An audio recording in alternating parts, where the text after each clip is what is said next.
Hey everybody, Camille here. I wanted to do a quick little video talking about spiritual baths. Now I'm not going to go into a deep dive about how to do a bath in detail. I'm pretty sure I've made a video on that. If I have, I'll link it. If that's something you'd like to see, do me a favor, leave a comment. If there's anything you have questions about spiritual baths or want to discuss anything or ask me any questions or anything involving doing a spiritual bath, just leave a question down below. But I was at an event reading for a really lovely group of women, and it was one of their 50th birthday party, and 8 or 9 of them came into town, and they were a really, really cool group. So whether you're a professional reader, whether you're just a human in the world, spiritual baths can be such a benefit. And I'm gonna say do as I say, not as I do.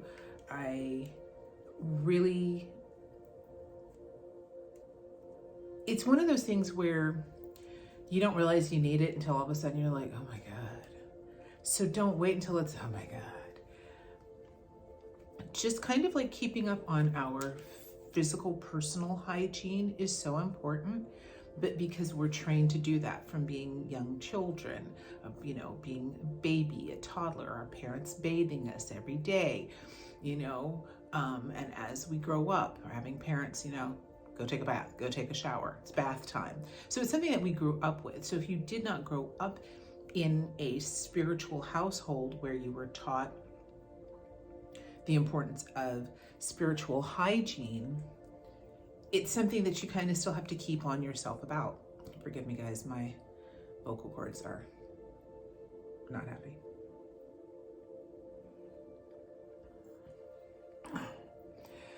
And so it's sometimes something that you don't realize until you're so out of sorts, you're so stressed, you're so exhausted, you're so cranky, you're so lethargic, you're getting sick, you're easily agitated. There's different ways that you'll kind of know. And just like any bug or virus, it might affect some common ways for everyone, but there might be different ways that it'll affect you that might be different from me or, Cindy Lou Who. So there's so many wonderful benefits to doing a spiritual bath, but keeping up on them with regularity can be really important. And again, that can vastly differ for many reasons. How energetically sensitive you are as an individual, how much of an empath or how empathic you are, where you work, what kind of line of work, what kind of people and environments are you in? Are you a tour guide in the French Quarter? Probably need spiritual baths on a very regular basis. Are you a professional tarot reader? Do you work in an emergency room? Are you a cop? Are you a mortician? Do you work in a high school? Just notice what kinds of environments and how stressful or how much energy you're around that you're taking in and how it's affecting you. And quite honestly, as this is January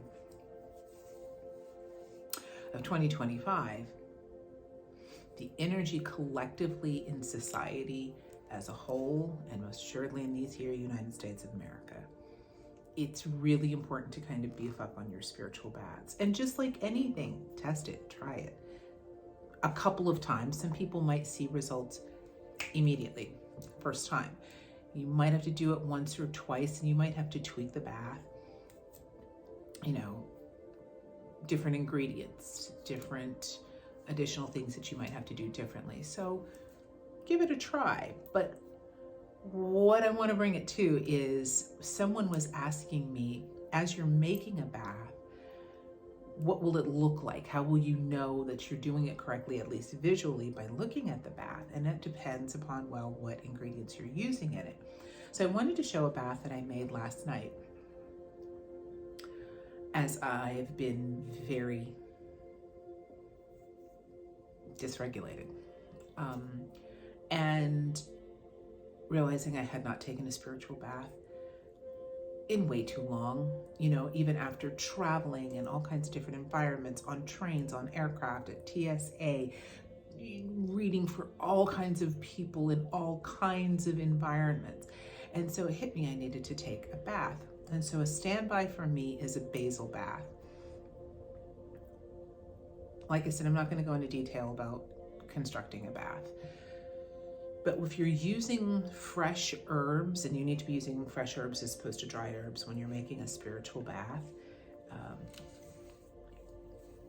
you want that color to change. And when you're making a basil bath using fresh basil, people will have shown me like pictures and like what their bath looks like, and it's no, you need to use a considerable amount of the herb, and this is what you want it to look like. Now this bath was made yesterday. I made this last night. This bath is not quite 24 hours old. And I made enough for 2 baths.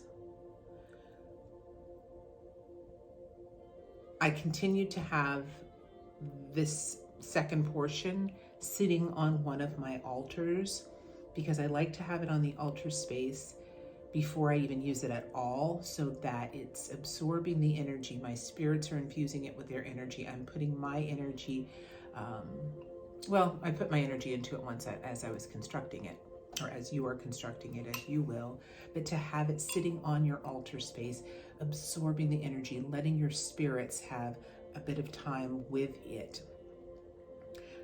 The illumination of the light of the candle, the presence of your altar space and the energy of, again, whatever spirit you're petitioning and working with to assist in the bath. But when you're using herbs, you want to release that plant medicine, that energy, and you want to see, especially if you're making a basil bath, you want to see that water go green and then brown. Is she pretty? No, she's not, but she's useful. So it looks kind of like swamp water, but oh my God, it smells amazing. Doesn't look good, but it smells amazing.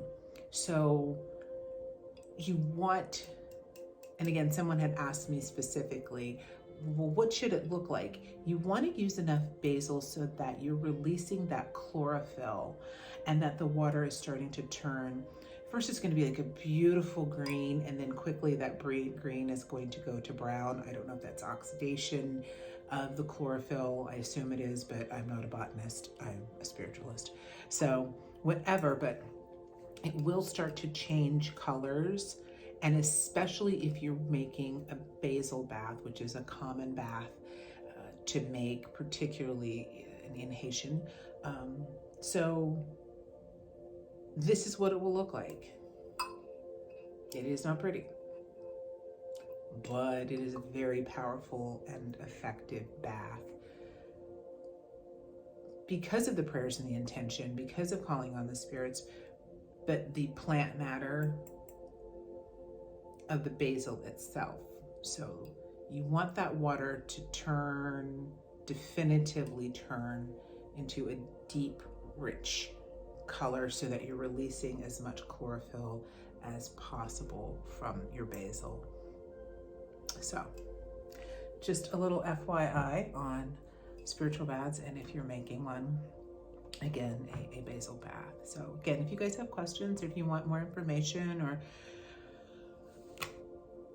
how to make a bath, any of those things, pop me a comment.